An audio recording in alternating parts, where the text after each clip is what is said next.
하나님의 말씀은 베드로 후서 2장 10절에서 22절입니다. 베드로 후서 2장 10절에서 22절 한 목소리로 합독하시겠습니다. 특별히 육체를 따라 더러운 정욕 가운데서 행하며 주관하는 일을 멸시하는 자들에게는 형벌할 줄 아시느니라.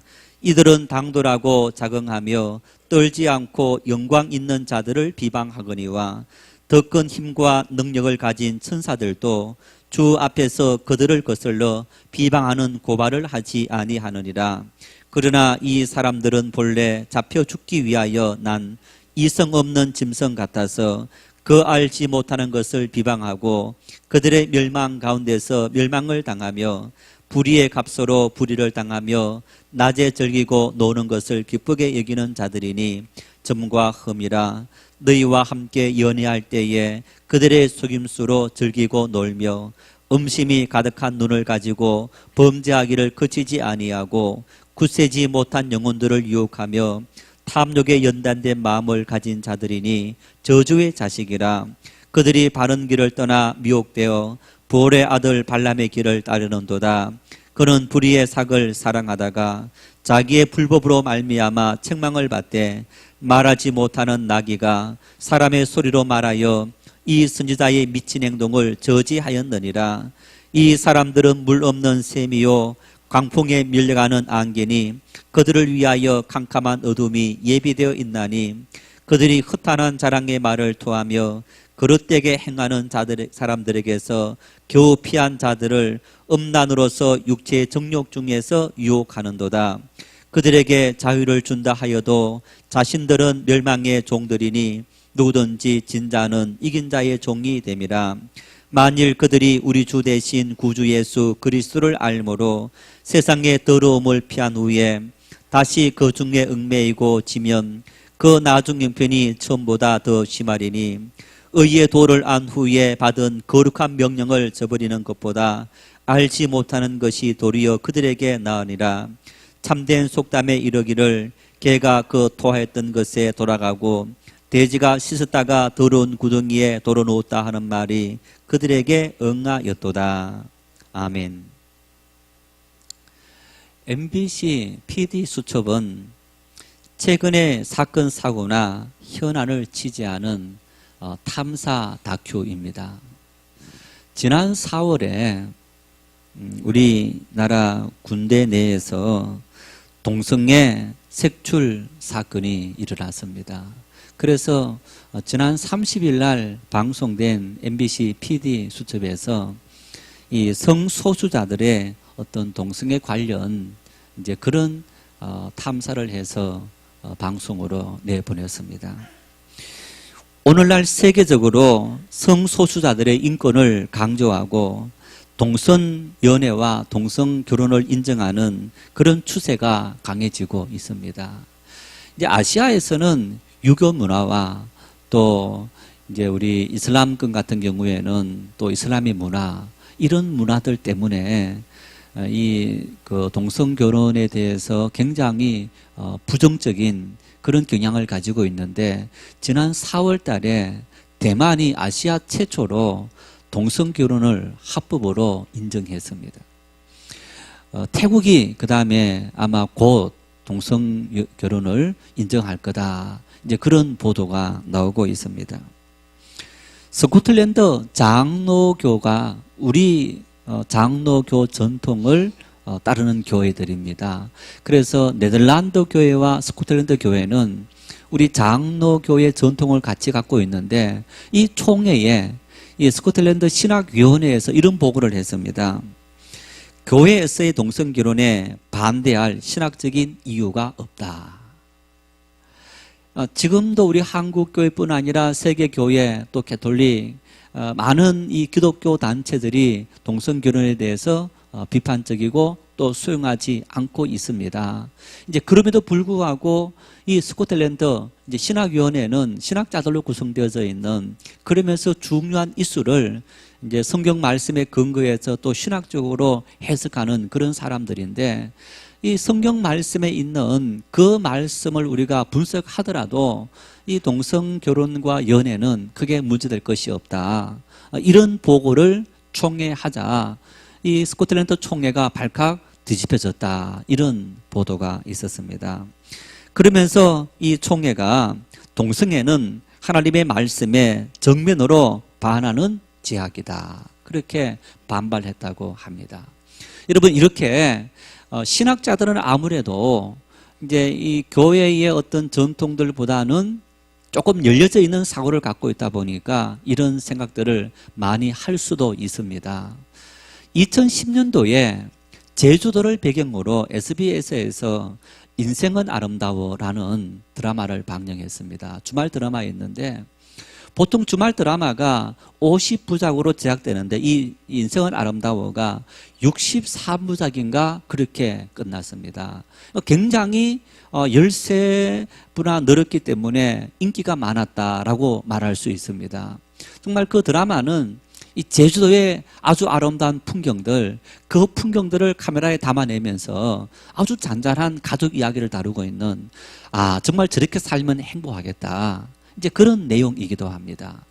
그런데 언제부턴가 한 중반을 넘어가면서부터 그 드라마 속에 보다가 채널을 자꾸 돌리는 이제 그런 내용이 나타났습니다. 어떤 내용이었느냐 하면 두 남성 주인공의 동성애가 다뤄지고 있었습니다. 보고 있다가 이제 그 내용만 딱 넣고 두 사람 만나는 장면 나오면 뭔가 막 그래서 채널을 돌렸다가 이제 끝났겠거니 싶으면 다시 돌아오는 2010년도에 그 드라마를 간혹 보면서 그런 경험을 제 스스로가 했습니다. 우리나라에서도 지난 2000년대부터 성소수자들의 문화축제인 퀴어축제가 열리고 있습니다. 신촌에서 계속 이렇게 많이 열렸는데 2년 전부터는 우리 서울 같은 경우에는 서울시청 앞 광장에서 이 퀴어축제가 열렸습니다. 이제 올해는 보니까 아마 2년 동안의 퀴어축제가 성소수자들의 이제 문화축제다 해서 길게는 한 7일에서 9일까지 막 전시도 하고 이제 그 다음에 자기들의 어떤 뭐 물품도 판매하고 어떤 이런 일들을 하는 겁니다. 하는데 이제 지나다니면서 사람들이 보고 아이들이 보기에 눈살을 찌푸리는 이제 그런 어떤 모습들이 나타나는데 이 남성들 중에서 아주 여자 뭐 이렇게 예를 들어서 수영장에서 여성들이 입는 비키니 수영복 중에서 이렇게 밑에 것만 입을 정도의 이제 그런 차림으로 그냥 서울시청 광장을 돌아다니고 또 이제 퍼레이드를 하는데 그러면서 시각 행진을 한다든가 어떤 이런 모습들이 굉장히 눈에 많이 띄었습니다. 그래서 많은 시민들이 한 10만 명이 되는 시민들의 서명을 받아서 이 축제는 이런 공공장소에서 해서는 안 되겠다 해서 아직까지 서울시가 올해는 허락을 해야 될지 안 해야 될지 이렇게 이제 지금 심의를 하고 있다 그런 보도를 봤습니다. 이제 지방에서 일이 있었는데 대구에서 6월 24일 날 이제 광장에서 열리는데 이 6월 달에 광장 사용권을 위해서 6월 1일 날 이제 제일 먼저 신청을 해야 되는데 보니까 이제 퀴어인들이 자기들이 이 축제를 하기 위해서 한 일주일 이상을 텐트를 치고 24시간을 줄을 서 시청 앞에서 줄을 서서 기다리는 거예요. 그러니까 그 이제 우리 기독교인들 중에서 굉장히 보수적인 분들이 피켓을 들고 막 시위를 하면서 죄송합니다. 뭐 이제 마귀의 새끼들아 뭐 하여튼 이제 그런 어떤 막 이렇게 PD 수첩이 조금 편파적으로 보도를 했는데 이제 그런 내용들을 이렇게 막 이제 보도하는 이제 그런 내용이 지난 화요일 PD 수첩에서 보도되어졌습니다. 여러분은 동성 연애에 대해서 어떻게 생각하십니까? 동성 결혼에 대해서 어떻게 생각하십니까? 우리 기독교인들은 이 동성 결혼에 대해서 어떻게 우리가 이해를 해야 할까요? 저는 두 가지 차원에서 이 부분을 접근해야 된다 생각합니다. 하나는 이 동성 결혼에 대한 이제 근원적인 문제로 여러분 우리는 신앙인으로서 하나님께서 천지를 창조하실 때에 사람을 남자와 여자로 창조하시고, 그리고 사람들에게 이렇게 말씀합니다. 생육하고 번성하고 다스리라. 그래서 하나님은 남자와 여자를 만드시고 그 남자와 여자가 만나서 생육하고 번성하는, 그래서 이 자손을 잇게 하는, 여러분 이런 하나님의 창조 원리는 인간에게만 있는 것이 아니고 이 땅의 모든 동식물들에게 있는 하나님의 창조의 원리라는 얘기입니다. 그래서 이 성소수자들이 우리의 인권을 위해서 우리는 같은 어떤 그런 성을 이렇게 좋아하는 어떤 이런 모든 것도 우리의 인권의 문제이기 때문에 우리가 결혼할 수 있도록 허락해다오 하는 이 부분에 있어서 신앙인으로서는 도저히 받아들일 수 없는 그런 부분인 것이 사실입니다. 여러분, 그렇다면 두 번째 생각해야 될 것은 우리가 이들을 어떻게 이해하고 받아들여야 할 건가? 그들이 하고자 하는 동성연애, 동성결혼에 대해서는 우리가 그것은 하나님의 말씀에 어긋난 일이다라고 우리가 그렇게 못 박았는데, 그렇다면 이 성소수자들을 우리가 어떻게 대해야 하느냐? PD수첩에 그 부모들을 인터뷰한 내용들이 조금 담겨 있었습니다. 담겨 있었는데, 자, 처음에 자녀들이 자기 부모들에게 어머니 아버지, 나는 이렇게 이성보다는 동성이 좋습니다. 나는 남성으로 태어났는데 여성으로 이렇게 살아가는 것이 좋습니다. 여러분, 그런 이야기를 자기 부모에게 자식이 했을 때에 여러분 그 부모의 마음이 어떻게 했습니까? 만일 여러분의 자녀들이 여러분에게 그렇게 말했을 때 그것을 선뜻 받아들이겠습니까? 받아들이지 않겠습니까? 예, 저부터가 우리 아들들이 그렇게 하면 정말 도저히 받아들이지 못할 겁니다. 여러분, 그런데 아니 이 아들이 계속 그런 경향을 보이고 그렇게 살아가고 있을 때 부모가 아무리 반대해도 머리가 커서 자기 생각대로 살아가고 있는데 여러분, 그 자식 어떻게 해야 됩니까? 이제 너는 내 자식 아니야. 호적에서 파내서 너 혼자 가서 살아라. 그렇게 합니까? 어떻게 합니까? 자, 성소수자가 아니다. 우리가 자녀를 키우면서 참 지질이 부모의 말을 듣지 않고 속을 썩이는 참 문제아들이 있는 거예요. 너무너무 정말 저 자식 때문에 가슴 앓고 그리고 교도소를 자기 집 드나들듯이 드나든다. 여러분, 그 자식 어떻게 합니까? 너 같은 자식은 내 자식 아니야? 어쩌면 말로 한두 번은 그렇게 말했겠지만은 실질적으로 내 자식 아닌 것처럼 내칩니까? 내치지 않습니다.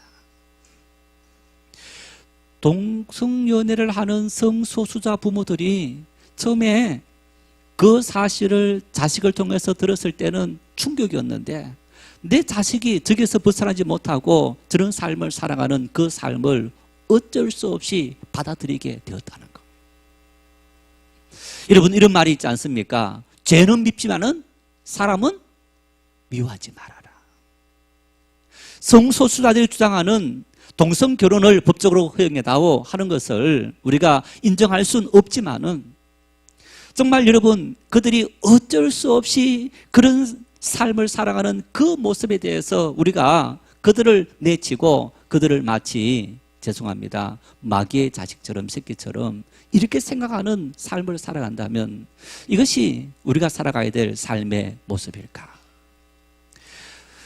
요한복음 8장에 이런 사건이 있습니다. 서기관과 바리새인들이 예수님을 시험들게 만들려고 가늠하고 있는 여인을 현장에서 붙잡았습니다. 그 여인을 끌고 예수님 앞으로 왔습니다. 이렇게 말합니다. 모세 율법에는 가늠하다 잡힌 사람은 돌로 쳐 죽이라 라고 했는데 당신은 이 여인에 대해서 어떻게 판결을 내리시겠습니까? 그렇게 예수님에게 판결을 요청합니다. 여러분, 그들의 판결에 대해서 예수님께서 요한복음 8장 7절 말씀에 이렇게 말합니다. 너희 중에 죄 없는 자가 먼저 돌로 치라. 너희 중에 죄 없는 자가 돌로 치라. 그러자 여러분, 예수님과 그 여인 외에 나머지 모든 서기관 바리새인들 모였던 모든 군중들이 다 사라지고 없었습니다. 그리고 혼자 남은 여성에게 예수님께서 어떻게 말씀하시느냐? 요한복음 8장 11절 말씀에 이렇게 말씀합니다. 가서 다시는 죄를 범하지 말라. 그 여성이 죄를 다시 지었을까요? 안 지었을까요? 모르죠, 그죠? 나중 천국 가서 한번 물어봐야 되겠습니다. 죄의 습관에 길들여지면요, 거기에서 우리가 벗어난다는 것은 참 어려운 얘기인데, 그 여성이 그곳에서 정말 주님을 만났다면 그 다음부터는 그 죄를 짓지 않았을 텐데, 어쩌면 예수님 말을 귀담아 듣지 않았다면 또 그런 행동을 계속적으로 했을 수도 있을 겁니다. 자, 거기에서 여러분 보십시오. 예수님께서 그 여인이 죄를 가늠하다 잡힌 것이 죄라고 인정한 겁니까? 안 한 겁니까? 인정을 한 겁니다. 그래서 다시는 너 가서 이런 죄를 짓지 말아라. 그런데 여러분 보세요. 서기관과 바리새인들, 자칭 경건하다는 사람들이, 하나님을 잘 믿는다는 사람들이 이 여자는 돌로 쳐 죽여야 됩니다고 했을 때 예수님께서 뭐라 말씀합니까? 죄 없는 자가 돌로 치라. 우리가 하나님 앞에 믿음으로 살아가는 성도라고 하면서 여러분, 우리가 깨끗하게 죄 없이 살아가느냐? 우리 역시 살아가면서 믿음의 삶을 살아간다 하면서 저는 목사로서 살아가면서도 순간순간 이런저런 죄를 짓는 저 자신을 바라보게 되는 겁니다. 그래서 아무도 우리가 누군가를 정죄할 수는 없다는 얘기입니다. 더군다나 여러분 보십시오. 하나님께서 어떻게 말씀합니까? 하나님이 세상을 이처럼 사랑하사. 하나님께서 세상을 사랑했는데 그 세상이 어떤 세상입니까? 죄악이 관영한 세상입니다. 수많은 사람들이 음행하고 수많은 사람들이 탐욕 속에 살아가고 하나님이 어디 있냐고 항의하고 하나님이 없다라고 하는 수많은 사람들이 있는 곳에 하나님은 누굴 보내셨느냐? 독생자 예수님을 보내신 겁니다. 왜 그들이 그런 죄를 짓고 있느냐? 바로 죄로 말미암아 여러분, 진자는 이긴 자의 종이 된다. 마귀의 종이 되어서 살아가는 우리 인간들을 불쌍히 계시고 사랑하셔서 그들을 구원하시기 위해서 주님은 이 땅에 오셨다는 것을 볼 수 있는 겁니다. 우리는 그런 주님의 사랑을 세상 속에서 실천하고, 그래서 그들이 하나님 앞에서 하나님을 만나고 인생의 모든 문제들이, 잘못된 길들이 해결받고 올바른 길로 설 수 있도록 이끌어줘야 될 그런 사명이 우리에게 주어져 있는 겁니다. 한편으로는 정말 비난하고 조롱하기보다는 측은히 여기고 기도해 줘야 될 그런 사명이 우리에게 주어져 있지 않나 싶습니다. 베드로 사도는 거짓 교사들이 하나님 앞에서 하나님 말씀을 변질시키고 성도들을 심판으로 몰고 가는 어떤 그런 이야기를 이 베드로 후서 2장에서 이야기하고 있는데, 지난주에 이런 거짓 교사들의 특징 3가지와 그리고 이들의 속성 2가지를 이야기했습니다. 그리고 이들이 심판을 받았다, 그렇게 이야기했습니다. 천사들이 심판을 받았고, 노아 시대 홍수로 세상이 심판을 받았고, 또 소돔과 고모라 성이 불로 심판을 받았는데, 이 모든 심판이 바로 이 거짓 교사들의 잘못된 행동과 특성들, 그리고 그들의 속성 때문이다라고 합니다. 여러분, 그렇다면 이것이 도대체 하나님 앞에 어떤 것이 잘못된 거냐?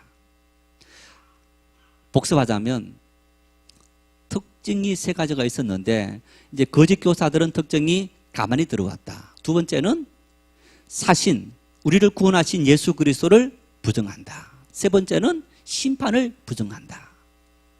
종말을 부정한다는 얘기입니다. 자, 이런 사람들의 특징이 호색, 음란하고 탐욕을 가지고 살아간다, 이렇게 이야기했습니다. 여러분, 탐욕이 왜 죄고 호색이 왜 죄인지, 예수님 부정하는 것이 왜 죄고 심판을 부정하는 것이 왜 죄가 되는 겁니까? 왜 그것이 하나님 앞에서 심판받아야 하는 일이 되는 겁니까? 그 이유를 오늘 본문을 통해서 이야기하고 있습니다. 우리 10절 말씀을 다시 한번 읽겠습니다. 특별히 육체를 따라 더러운 정욕 가운데서 행하며 주관하는 일을 멸시하는 자들에게는 형벌할 줄 아시느니라. 이들은 당돌하고 자긍하며 떨지 않고 영광 있는 자들을 비방하거니와. 여러분, 이 10절 전반절 보면 특별히 육체를 따라 정욕 가운데 생하며 주관하는 이들을 멸시하는 자들에게는 형벌하신다. 하나님의 심판이 있게 된다. 분명히 말씀합니다. 그러면서 그 사람들의 모습을 다시 한번 언급하고 있는데, 당돌하고 자긍하고 떨지 않고 영광 있는 자들을 비방한다. 당돌하다는 말은 하나님 앞에서 담대하다. 여러분, 이 담대하다는 것은 정말 좋은 차원에서 담대한 것이 아니고 하나님 앞에서 전혀 그리낌 없이 하나님 생각하지 않고 자기 멋대로 산다, 이런 의미인 겁니다. 이게 당돌한 거예요. 어른이 있어도 어른이 있는 줄로 모르고 지 멋대로 행동하는 이런 것들을 우리가 당돌하다라고 하는데, 바로 하나님 앞에서 하나님 계신 것을 우리가 참 인정하지도 못하고 하나님 없는 것처럼 함부로 행동하는 이런 모습, 이게 당돌하다 하는 겁니다. 자긍하다, 거만하다는 겁니다. 뿐만 아니라 이 말씀 속에서 떨지 않는다, 이 말은 불경을 저지른다, 이런 말인데, 그래서 당돌하다, 또 자긍하다, 떨지 않는다, 이 말은 자기 만족을 따라서 남을 의식하지 않고 고집대로 행하는 것. 이 말은 하나님을 전혀 의식하지 않고 자기 생각을 따라서 자기 마음대로 자기 고집으로 살아가는 그런 사람을 의미하는 것. 그러면서 이 말씀 속에 영광 있는 자들을 비방한다. 바로 영광 있는 자는 하나님을 의미합니다. 하나님을 비방하는 사람이다 라고 하는 겁니다. 결국에는 여러분, 이 말씀은 하나님 앞에 제약을 행하면서도 제의식조차도 없을 뿐만 아니라 더 나아가서 하나님을 대적하고 하나님을 비방하고 고의적으로 행악을 행하는 가장 피악한 그런 행동을 말하는데, 이런 행동을 하는 사람을 한마디로 교만한 자다라고 성경은 말씀합니다. 왜 이들이 하나님의 심판을 받았느냐? 교만했기 때문에 심판을 받았다, 이런 얘기입니다. 하나님은 어떤 사람에게 심판을 주시느냐? 교만한 자들을 하나님은 용납하지 아니하시고 하나님께서 심판하신다라는 얘기입니다. 지난주에 말씀을 드렸는데 베드로후서 2장 2절에서 3절 말씀에 거짓 교사들의 가르침을 통해 나타난 이제 사람들의 속성에 대해서 두 가지를 말하지 않았습니까? 하나는 이제 호색한다, 음란한 삶을 산다. 두 번째는 탐욕을 가졌다. 이제 자기 욕심을 채우려는 그런 경향을 가지고 있다. 여러분, 이런 성질이 바로 하나님을 인정하지 않는 교만함 때문인데, 오늘 본문 14절에도 이렇게 말씀합니다. 함께 읽겠습니다. 음심이 가득한 눈을 가지고 범죄하기를 그치지 아니하고 굳세지 못한 영혼들을 미혹하며 탐욕에 연단된 마음을 가진 자들이니 저주의 자식이라. 여러분, 이 말씀에도 두 가지를 말씀하고 있습니다. 음심이 가득한 눈을 가지고 범죄하기를 그치지 아니하고, 호색한다는 말입니다. 음란한 삶을 계속적으로 살아간다는 얘기입니다. 뿐만 아니라 굳세지 못한 영혼들을 미혹하며 탐욕에 연단된 마음을 가진 자들이니, 탐욕에 연단된 마음이라는 얘기는, 연단되었다는 말은 습관화되었다는 말입니다. 탐욕이 이미 그 삶에 습관화되어서 계속적으로 거기서 벗어나지 못하고 매어서 살아가는 그런 사람을 이야기하고 있는 겁니다. 그래서 이 말씀 속에 저주의 자식이다, 이 얘기는요, 이미 그 사람들은 그 탐욕과 그리고 음란에서 벗어날 수 없을 상태가 되어져 버렸다. 자기들 힘으로는 도저히 벗어날 수 없는 그런 어떤 이 습관의 노예가 되어버렸다. 탐욕의 노예가 되고 음심의 노예가 되어버렸다. 이런 이야기를 오늘 본문에서 이야기하고 있는 것을 볼 수 있습니다. 여러분, 우리가 습관이 얼마나 중요하냐? 3살 버릇 8가지 간다. 유명한 5세기 신학자 성 어거스틴은요, 자기 자신을 돌아보면서 이렇게 말합니다. 인간은 습관의 폭력 앞에 어찌할 수 없는 습관의 노예들이다. 어거스틴이 젊은 시절 고향을 떠나서 공부를 하였습니다. 똑똑했습니다. 그래서 그때 사람들이 성공을 위해서 살아갔는데, 자기도 성공해서 살아갔는데, 자기의 삶에 나타나는 것이 이제 사생활을 낳았기 때문에 결혼하지 않고 한 여성과 이렇게 관계를 맺으면서 아이를 낳은 거예요. 그러니까 어거스틴은 젊은 시절에 굉장히 호색하는 음란한 그런 삶을 살았다라는 이야기입니다. 뿐만 아니라 탐욕이 있어서 굉장히 물질과 명예에 대한 욕망이 많이 있었던 그런 어거스틴의 삶이었던 겁니다. 그가 밀라노라는 곳으로 이제 지금 이탈리아 밀라노에 가서 그곳에서 그리스도인들을 만나고 또 신약 성경을 접하고 하면서 그 마음속에 서서히 많은 변화들이 일어났습니다. 자기의 삶을 돌아봐야지, 나 이렇게 살아서는 안 되겠다 하면서 그런 어떤 고민들이 많았는데 그 고민들이 자기의 삶을 그 모든 습관에서 끊어놔서 온전히 살아가도록 자기를 이끈 것이 아닙니다. 고백록에서 어거스틴은 말합니다. 어느 날 자기도 알지 못하는 뭔가 자기 마음속에 하나님 말씀을 읽고 이렇게 생각하고 있는데 뭔가 막 격정이 일어나고 있는 겁니다. 그래서 소리가 들립니다. 들고 읽어라, 들고 읽어라, 톨로레에게, 톨로레에게. 그 소리가 들려서 가서 읽었더니 하나님 말씀, 로마서 13장의 말씀, 음란한 이 시대를 본받지 말고 정욕과 탐욕을 다 벗어버리라. 그 말씀을 읽는 그 순간 뭔가 꽉 하면서 그 어거스틴의 마음속에 엄청난 충격이 임하게 된 거예요. 그때부터 여러분 어거스틴의 삶이 완전히 바뀌게 된 겁니다. 그래서 어거스틴을요, 우리 신학적으로 은총의 신학자다 그렇게 말합니다. 은총의 신학자다. 다시 말하면 내가 아무리 내 힘으로 이 습관에서 교만함과 음란함과 어떤 탐욕에서 벗어나려고 아무리 노력을 해도 벗어날 수 없더라는 것. 그런데 하나님의 은혜가 자기에게 임하는 순간에 그 모든 것을 다 내려놓고 완전히 새로운 사람이 되었다. 여러분, 예를 들어서 자식들이 말을 안 듣죠. 또 남편들이 말을 듣지 않고 술, 담배 같은 경우에는 뭐 의지로 끊는 분들도 있지만 어떤 분들은요, 죽어가면서도 끊지 못하는 그런 분들이 많이 있는 거예요. 이제 그런 분들이 하나님의 은혜가 임했을 때 뚝 끊는 그런 많은 부분들을 보았습니다. 하나님의 은혜가 우리에게 임했을 때 여러분 이 모든 것을 끊을 수 있는 그런 존재가 바로 우리들의 삶의 모습인 거예요. 자, 본문에서 베드로 사도는 이런 탐욕과 음란한 이런 대명사로 누굴 언급했느냐? 구약 성경에 나타난 발람이라는 선지자를 언급하고 있습니다. 이 발람은 이런 사람이었습니다. 이스라엘 백성들이 애굽을 떠나서 광야를 통해 갖고 가나안 땅으로 들어가는데 가나안 땅의 요단강인 요단강 동편, 그러니까 요단강 동편이 이제 사막입니다. 그 사막을 통해서 요단강을 건너서 가나안 땅으로 들어온 겁니다. 들어왔는데 이 동편에 아모리라는 나라가 있었습니다. 그래서 그 아모리를 정복합니다. 이스라엘 백성들이.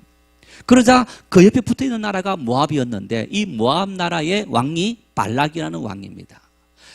이스라엘 백성들이 광야에서 들어와서 아모리를 정복하고 가나안 땅에 가려면 자기들도 정복을 해야 되는데 두려웠습니다.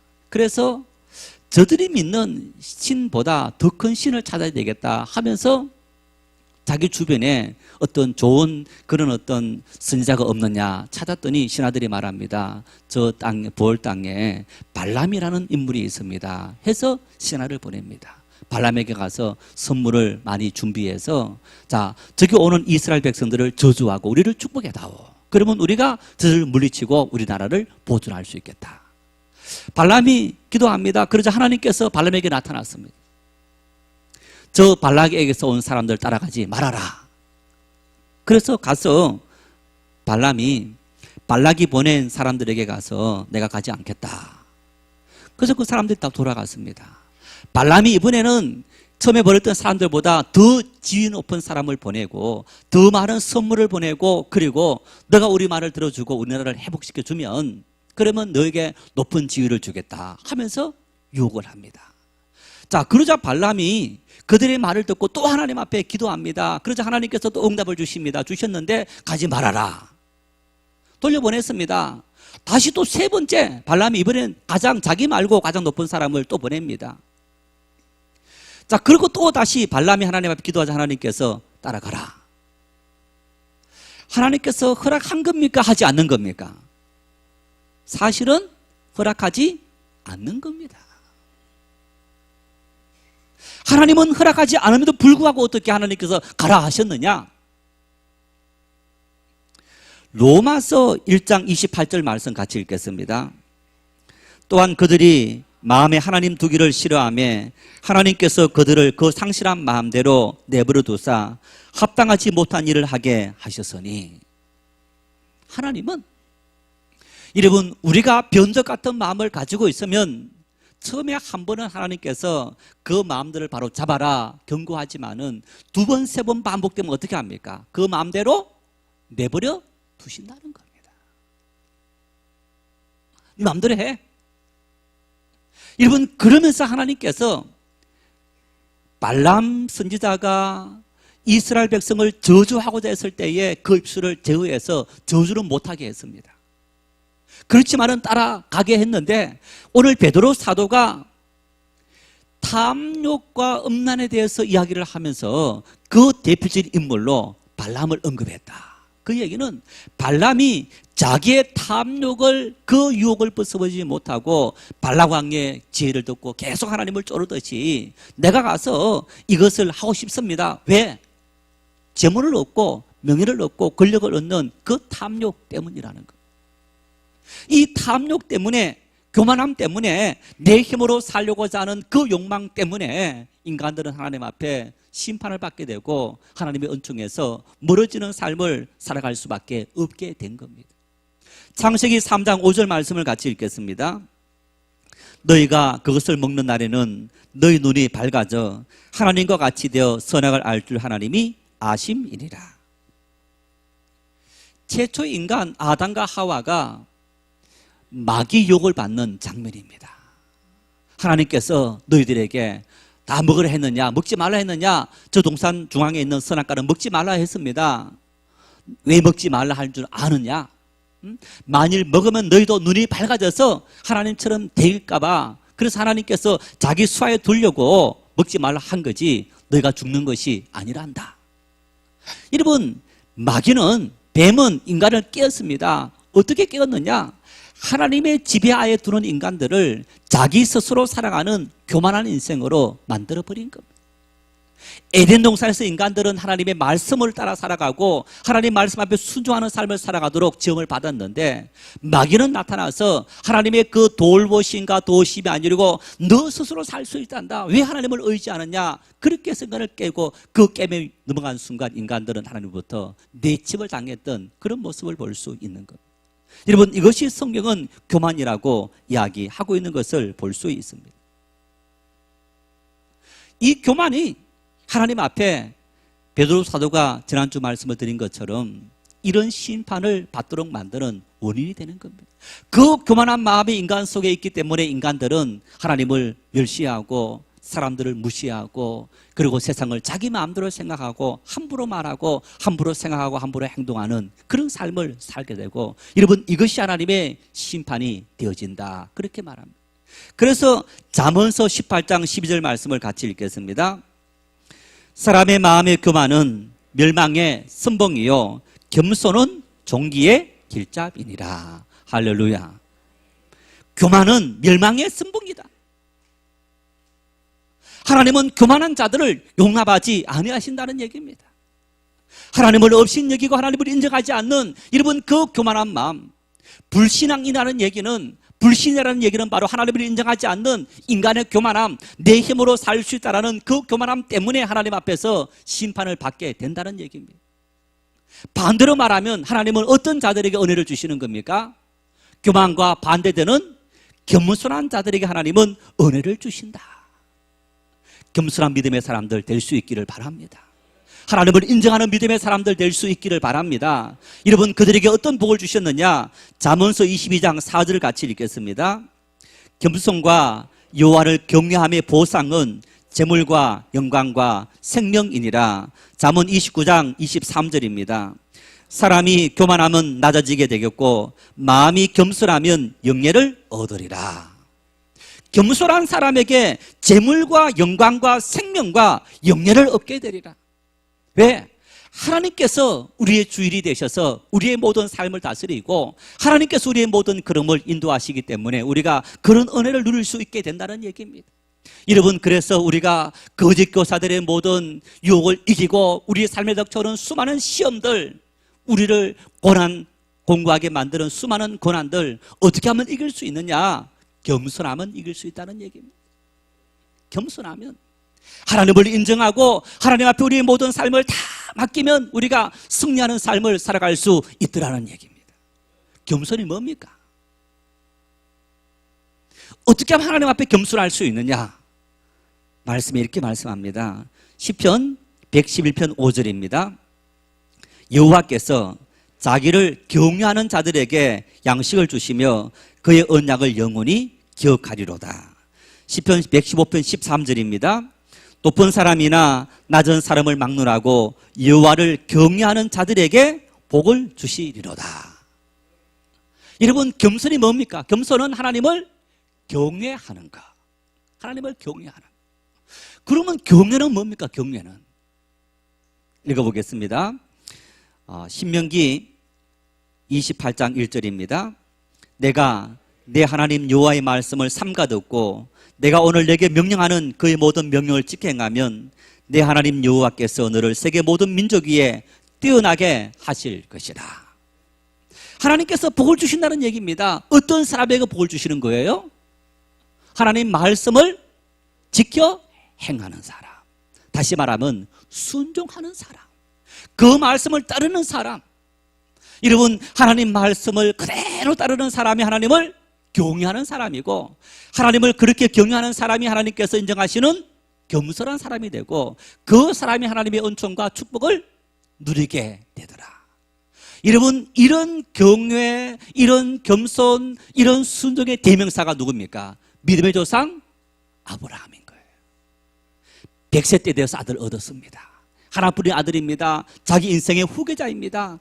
어느 날 하나님께서 그 아들이 청소년이 되었을 때 아들을 제단에 바치라.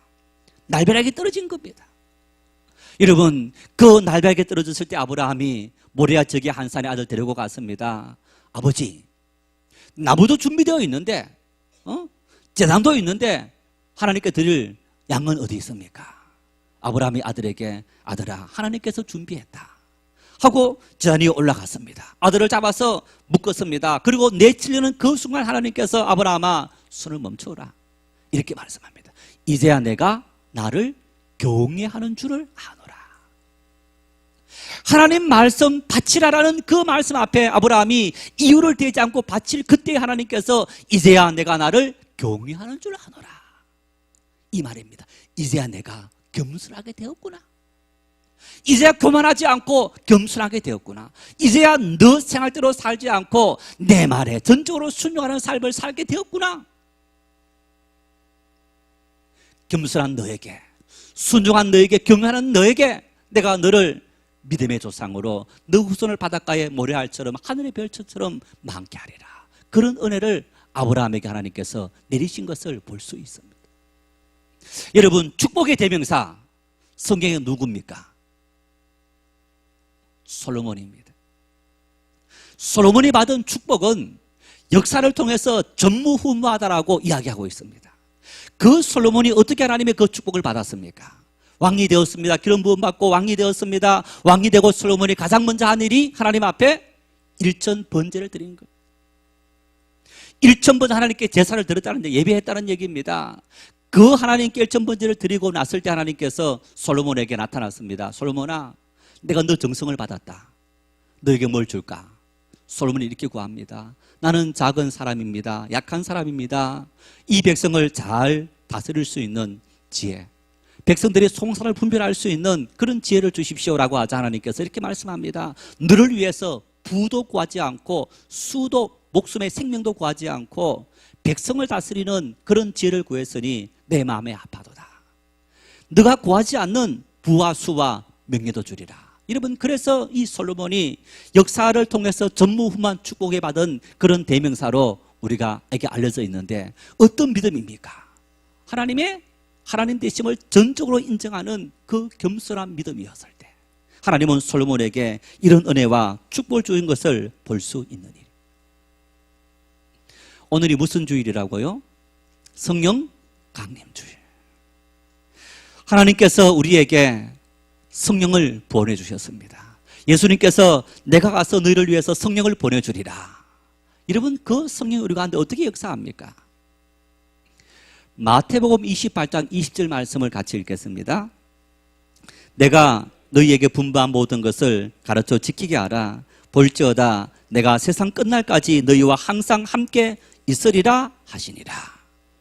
여러분, 내가 너희와 항상 함께 있으리라, 누굴 말하는 겁니까? 보혜사 성령을 말합니다. 자, 그런데 이 보혜사 성령을 우리가 충만히 받고 그 성령 인도함을 따르기 위해서 뭘 먼저 해야 되는 겁니까? 가르쳐 지키게 해라. 가르쳐 지키게 해라. 성령의 역사는, 여러분, 내가 기도하면 성령이 저절로 역사해서 나에게 놀라운 능력을 행하느냐? 아닙니다. 성령은 나에게 있는 하나님의 말씀이 역사하도록, 움직이도록, 일하도록 만드는 그런 권능을 우리에게 주시는 거예요. 히브리서 4장 12절 하나님 말씀은 살았고 운동력이 있어 좌우에 나서는 어떤 금부다리에서 혼과 영과 간절과 골수를 찔러 쪼갠다. 하나님 말씀을 똑같이 들었습니다. 그런데 어떤 사람에게는 그 말씀이 능력이 되고 능력이 되지 않느냐? 바로 성령이 역사하는 것. 하나님의 성령은 겸손히 하나님 말씀을 받고 그 말씀 앞에 순종하고 경외하는 사람들에게 역사해서 우리 가운데 놀라운 능력을 일으키시는 줄 믿으시기를 바랍니다. 시편 1편 1절 2절 말씀을 같이 읽겠습니다. 복 있는 사람은 악인들의 꾀를 따르지 아니하고 죄인들의 길에 서지 아니하며 오만한 자들의 자리에 앉지 아니하고 오직 여호와의 율법을 즐거워하여 그의 율법을 주야로 묵상하는도다. 여러분, 복 있는 사람은 어떤 사람이라고요? 하나님의 말씀을 묵상한다. 그 얘기는 하나님 앞에 순종한다는 얘기입니다. 하나님을 경외한다는 얘기입니다. 하나님을 경외하고 하나님을 순종할 때 하나님께서 우리에게 은혜를 주시는 그 하나님. 야고보서 1장 5절 말씀 같이 읽겠습니다. 너희 중에 누구든지 지혜가 부족하거든 모든 사람에게 후히 주시고 꾸짖지 않으시는 하나님께 구하라. 그리하면 주시리라. 여러분, 시험을 우리에게 주셨는데 하나님은 피해갈 길을 주시고 모든 길을 열어주신다. 그런데도 너희가 그 길을 알지 못하느냐? 그 하나님께 기도해라. 뭘 기도하라고요? 하나님의 지혜를 구하라. 무슨 얘기입니까? 하나님 말씀을 구하고 그 말씀 앞에 순종해라. 겸손하라는 얘기입니다.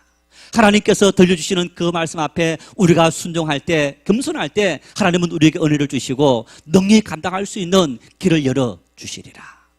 성도 여러분, 탐욕과 음란과 호색과 이 모든 것에 끌려 우리 인생을 망치는 삶이 아니라 하나님 말씀이 우리의 삶을 움직이고 그 말씀 앞에 내 모든 삶을 전적으로 다 맡깁니다. 겸손한 믿음, 그 믿음 가운데 성령이 역사하고 하나님의 복의 통로가 되고 우리가 하나님의 사람으로 은총을 누릴 수 있는 삶을 살게 되는 겁니다.